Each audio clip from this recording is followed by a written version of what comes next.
Әтисе Казан бик матур әсәрләр чыккан. Менә мин укып бетердем. Анары күрше Хәлимә сораган иде. Укып кал.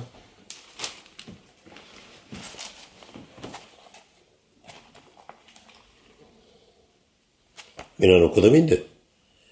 Хәлимәгә бирсәң дә була. Бу айның Сөембикәсен күрмәдем. Әллә китермәделәрме? Узган атнада ук килде инде. Мин син укыгансыңдыр дип алып куйган идем әтисе. Анда яңа салат рецепты язганнар. Балалар килүгә әзерләрмен дигән идем. Киосыкта Идел журналы күргән идем. Аны күптән укыган юк. Алып карыйс иде. Әтисе, яшьләр журналы бит ул. Син тагын ялкын журналын күтәреп кайта күрмә. Балалар әти бала чагын сагына диярләр. Беренчедән үземнең бала чакны түгел, аларныкын сагынам. Без үскәндә андый журналлар күрмәдек.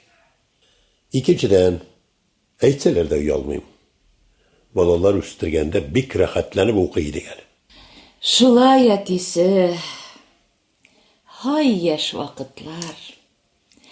Ул ялкын журналын балалар җыялар иде.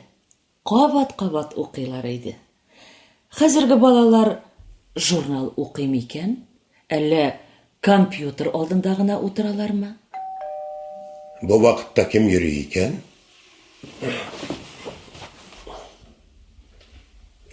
Әби, хәлләрең ничек? Исән-сау яшәп ятасызмы? Яхшы балалар, үзегез нишләп йөрисез? Әби, бабай, өйгә кайтырга соңга калдык. Сез дә генә кунып китик әле. Әти әни белә. Ярыйсың балалар. Әнисе чәй куй әйдә.